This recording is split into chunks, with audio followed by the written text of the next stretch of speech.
2 मार्च 2024 परभनी शहर के अपना corner road Maulana Abul Kalam Azad library के सामने कौसर हॉस्पिटल का ग्राउंड फ्लोर यहाँ पर डिवाइट वेंचर के under budget by super mart का शानदार इनागोरेशन परभनी शहर की मशहूर मारूफ मेडिकल फील्ड से जुड़ी हुई शख्सियत डॉक्टर सालेहा कौसर जिन्हें परभनी की मदर टेरेसा भी कहा जाता है, उनके मुबारक हाथों से इस शानदार budget by super mart is mall का यहाँ पर इनाग्रेशन हुआ है। और क्योंकि यहाँ पर जितने ऑफ़र है, मैं नहीं समझता कि परभनी में किसी भी मॉल में इतने ज़्यादा ऑफ़र और इतना ज़्यादा डिस्काउंट होगा। और तब सभी ब्रांड के जो ब्रांड आपको चाहिए वो हर ब्रांड आपको इस एक छत के नीचे मिलेगा और तमाम तरह के आइटम आपको यहाँ पर देखने मिलेंगे। और पूरी तरह से एसी ये बजट बाय सुपर मार्ट है। यहाँ पर बैठने के इंतजाम बेहतरीन है, पीने का पानी जार के पानी का इंतजाम है, टॉयलेट बाथरूम का इंतजाम है। आप फैमिली के साथ आकर अपने पूरे महीने की खरीदारी किराना की स्टेशनरी की यहाँ पर कर सकते।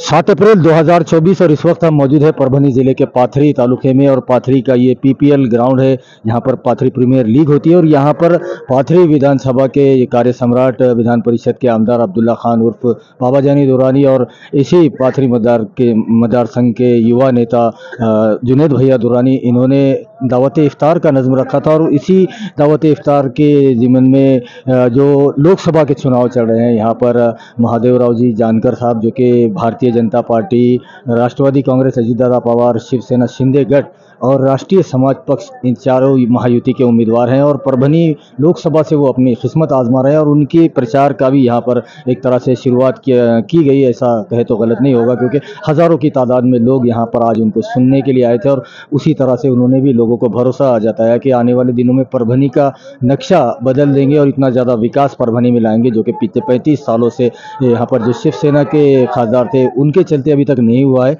वो यहाँ पर परभनी में विकास करेंगे। और वो बहुत जल्द परभनी में खुद का यहाँ पर घर लेकर वो खुद परभनीकर होने वाले हैं, ऐसा भी उन्होंने यहाँ आज के अपने भाषण में कहा है। और आने वाले दिनों में जो कल 8 अप्रैल को पार्टी का उनको सिंबल भी मिल जाएगा, उनके चुनाव निशानी उनको मिल जाएगी, क्योंकि ये महायुति के उम्मीदवार है।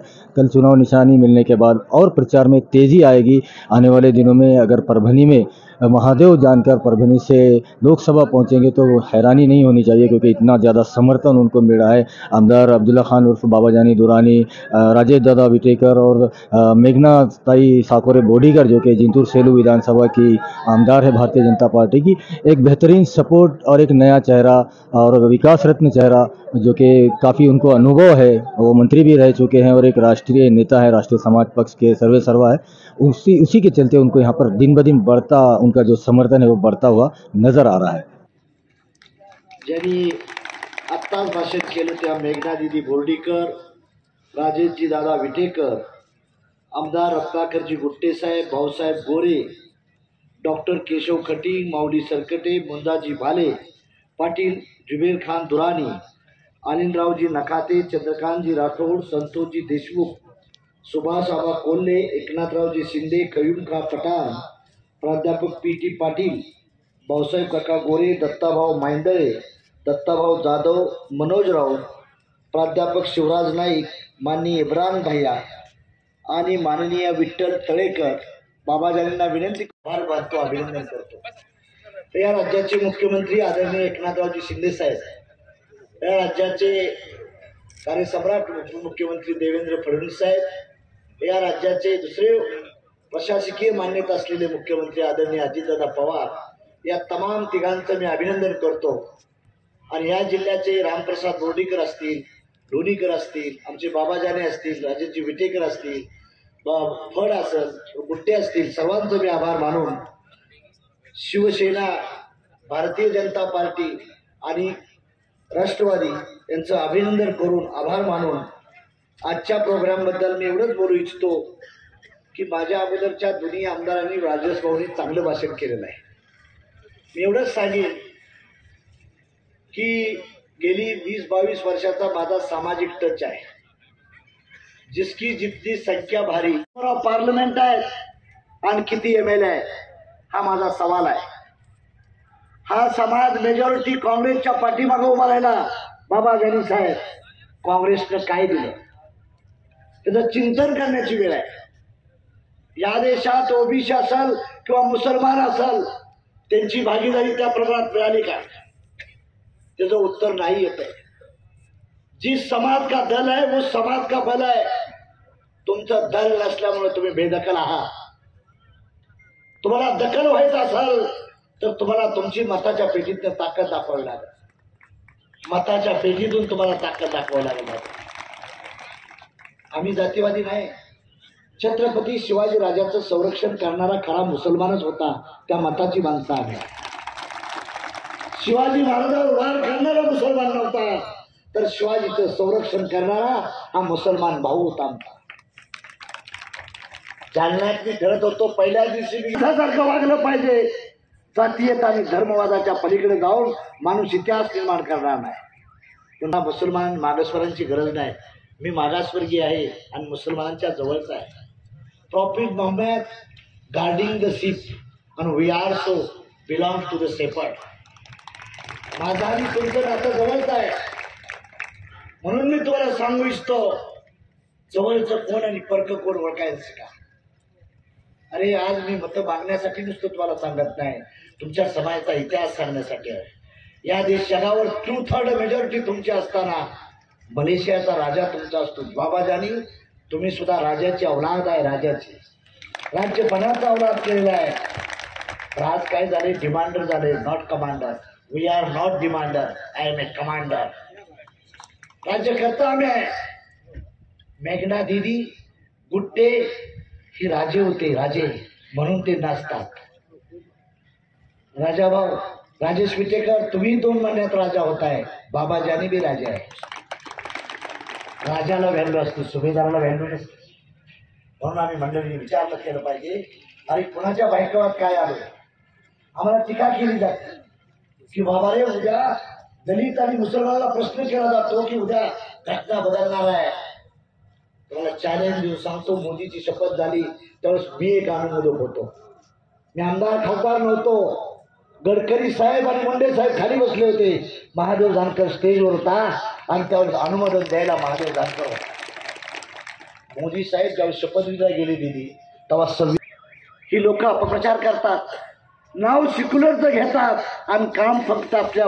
संतोषजी देशमुख परभणी तालुकाध्यक्ष यांनाही विनंती करतो की आपण आपल्या या ठिकाणी मनोगत. आपण सर्वजण या ठिकाणी परभणी लोकसभा मतदारसंघ 2024च्या आपले जानकर साहेब, महादेवरावजी जानकर साहेब यांच्या प्रचाराच्या निमित्त संवाद बैठकीच्या निमित्तानं आपण या ठिकाणी जमलेलो आहोत. मी पाथरी शहरामध्ये पाथरी विधानसभेच्या सर्व लोकांच्या माध्यमातून आपण या ठिकाणी संवाद बैठक आयोजित केलेली आहे.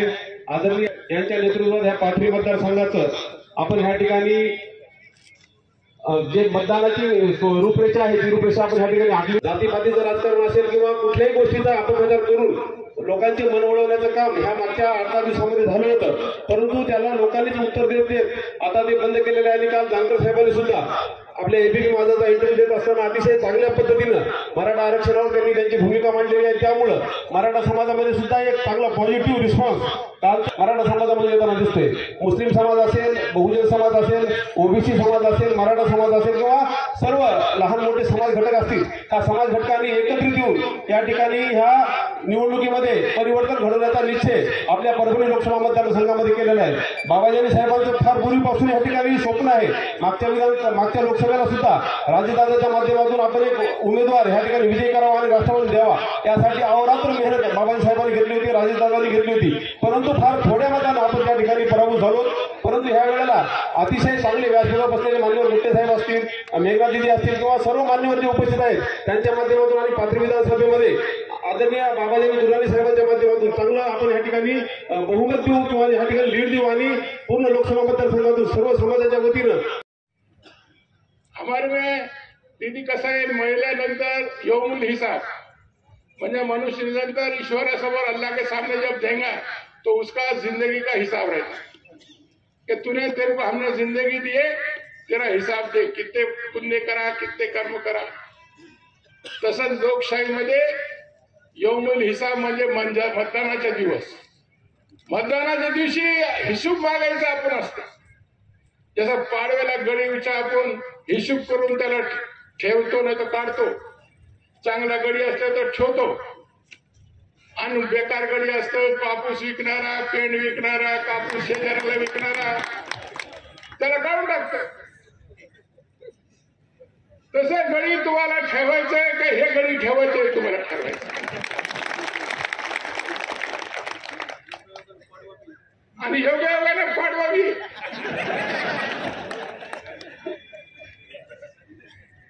आणि मला असं वाटतंय हे गडी आमच्याकडे टिकलं तो 35 वर्ष जाणार नाही.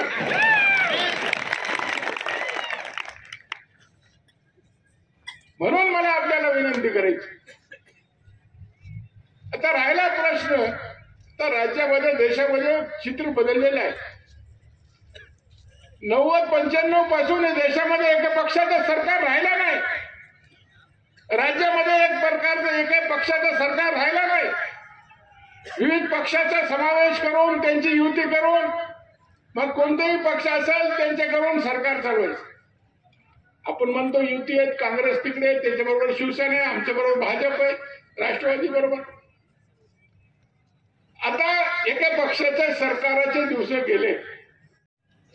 आम्ही रामराव लोणीकरचा प्रचार करायचो आणि 89ला अशोक देशमुख निवडून आले. आम्हाला आश्चर्य वाटलं. 89च्या 2024 किती वर्ष झाले? 34 वर्ष शिवसेनेचा खासदार. किती वर्ष झाले? 34. काय बदल जिल्ह्यात मिळाला आपल्याला? आणि बदल घडण्यामध्ये खरं म्हणलं तर लोकशाहीमध्ये डॉक्टर बाबासाहेब आंबेडकरने दिलेल्या अधिकाराचा वापर करून जर आपण खरं मतदानाचा अधिकार वाजविला ते देशामध्ये परिवर्तन करायला गल्लीपासून दिल्लीपर्यंत वेळ लागत नाही.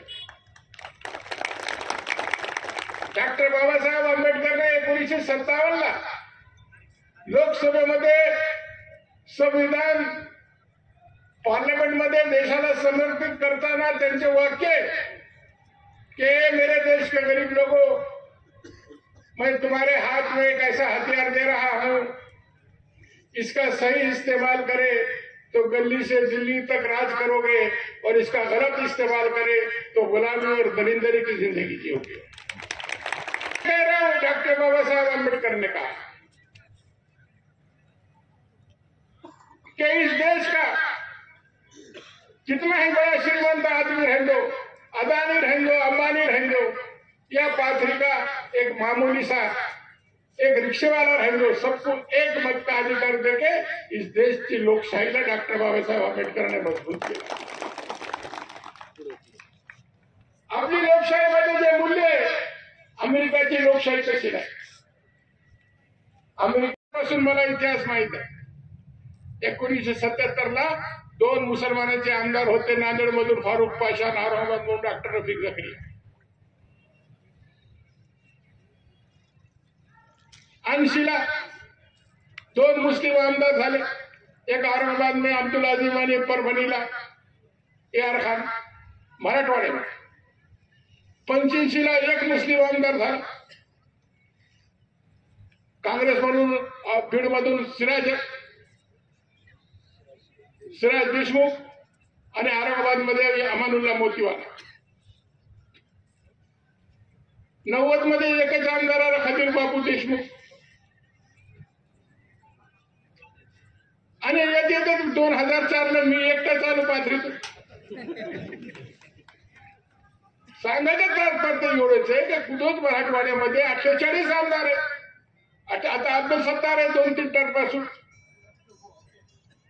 कुठेही स्पर्धेमध्ये मुसलमान कोणतं क्षेत्र आहे की ज्या ठिकाणी मुसलमानामुळं अरे आम्हाला वक्फ बोर्डाचा सीओ करण्यासाठी एक ऍडिशनल कलेक्टरचा अधिकाऱ्याची आम्हाला आवश्यकता आहे, अजून आम्हाला मिळाला नाही. अजून एक ऍडिशनल कलेक्टरचा मुसलमान ऍडिशनल कलेक्टर रँकचा अधिकारी आम्हाला वक्फ बोर्डच्या सीओ साठी आम्हाला मिळत नाही.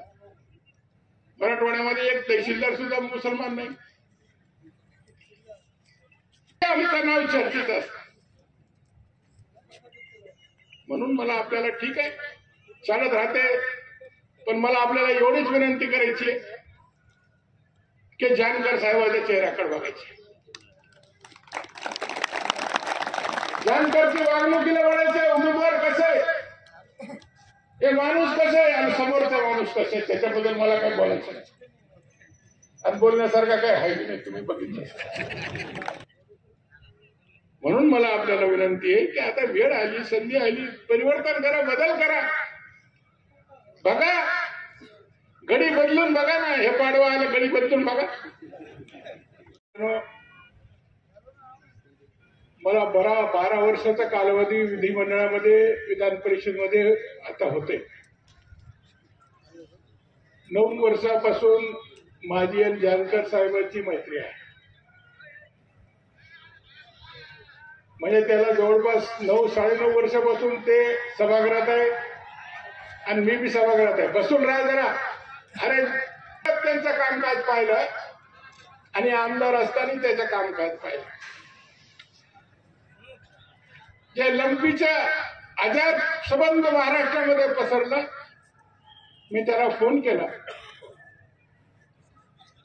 आणि मी सांगितलं की अशी अशी परिस्थिती आहे परभणी जिल्ह्यामध्ये, लंपीच्या औषधाच्या तुटवडा आहे. सभागृह चालू असताना ते ग्रस्त माझ्याकडे आला, मंत्री असून उठून, आणि मला म्हणलं तुमचा फोन आला. मी तर विसरलो. मी सांगितलं की परभणी जिल्ह्यामध्ये सगळ्या औषधाचा चांगला पुरवठा करा, तुम्ही विचारा. आमदार असताना अशीच परिस्थिती आहे, कुठं खायचा, कुठं झोपायचा, कुठं जायचा. त्याने अंगामध्ये कधीही गर्व असा कधी आणला, हे त्याच्या वैशिष्ट्य आहे. आणि मला असं वाटतं का प्रचाराला कुठं एखाद्या आखाड्यावर झोपते, तिथेच निवडून सांगून करून तिथेच कुणी जाते. अरे आपण जिल्हा परिषदेचे साधे सदस्य जरी झालो, एखाद्या नगरपालिकेचा मेंबर झालो तर आपला राहणीमान बदलते. पण एक व्यक्ती 5 वर्ष म्हणून काम केलं, त्याच्या अंगामध्ये कधीही गुरमी आली. म्हणून जानकर साहेबांची ज्या दिवशी उमेदवारी राष्ट्रवादीची कोट्यातून या ठिकाणी फायनल झाली, आम्ही सर्वांना ठरविलं की जानकर साहेबाला आपण तन-मन धनाने या ठिकाणी निवडून आणू. काय बिघडलं तुम्ही? 15 आपल्या जिल्ह्यामध्ये 1989 पासून शिवसेनेचा खासदार. 1989 जानकर साहेब तुम्ही कुठं होता, दिदी कुठं होते, राजेशदादा कुठं होते, बघा बरं 89ला आठवण करा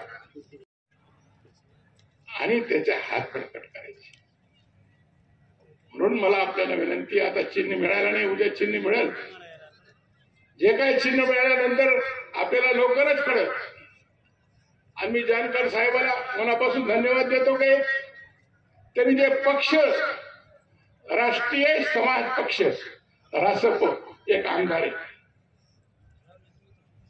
आणि त्यांनी तडजोड कधीच केली नाही. काँग्रेस बरोबर केलं नाही, भाजप बरोबर केलं, मित्र पक्ष. माझ्या चिन्हावर मी लढत, त्यांनी सांगितलं की माझी झोपडी, त्यांचं जे चिन्ह आहे ते चिन्हावर ते निवडणूक लढणार.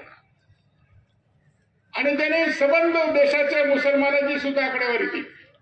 जानकर साहेब, मी तुम्हाला अजून माहिती सांगतो की देश स्वतंत्र झाल्यापासून आजपर्यंत 36 मुसलमानाचे खासदार पंडित नेहरूच्या काळात होते. आता विविध पक्षाचे मग कमी होत 25 आणि 27 पेक्षा कमी झाले नाही. आता देशामध्ये काश्मीर पासून कन्याकुमारी पर्यंत आणि राजस्थान पासून तो ओडिशा पर्यंत या देशामध्ये सर्व विविध पक्षातून येणाऱ्या मुस्लिम खासदारांची संख्या 27 आणि 27, 26, 25, 27 याच्यापेक्षा कमी होत नाही. 544 मध्ये 27-30 म्हणले तर बाकीचे हिंदूच आहेत. संबंध देशामध्ये 10,000 IAS ऑफिसर अधिकारी आहेत. 10,000 मध्ये 88 मुस्लिम IPS IAS अधिकारी. किती आहे? 88. किती टक्के आहे तुम्ही बघा. संबंध मुसलमानाला देशामध्ये 6% ऍग्रिकल्चर लँड आहे, 6% मुसलमानाला खेती आहे. तुमच्या गावामध्ये 100 हेक्टर शेती आहे, तो 94 एकर इतर समाजाला आहे, हिंदूला, आणि 6 हेक्टर मुसलमानाला. महाराष्ट्रामध्ये 9.5 कोटी मतदान आहे, 1,10,00,000 मतदान उरलेलं आहे प्रत्येक मतदारसंघामध्ये. तरीही या देशामध्ये मुसलमानाला अचूक सारखा वागणूक या ठिकाणी मिळते. एक गोष्टीचं सुद्धा मला या ठिकाणी खंत होते.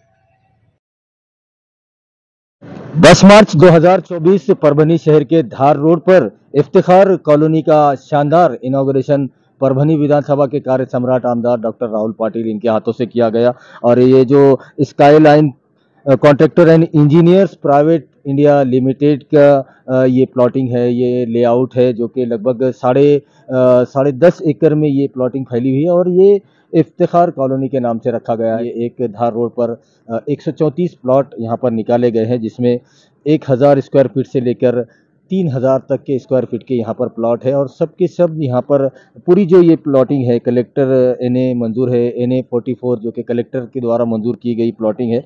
और तमाम तरह की सहूलतें इस प्लॉटिंग में, इस जो ये सोसाइटी बनाई गई है इफ्तिखार कॉलोनी, इसमें तमाम तरह की सुविधाएं मौजूद है.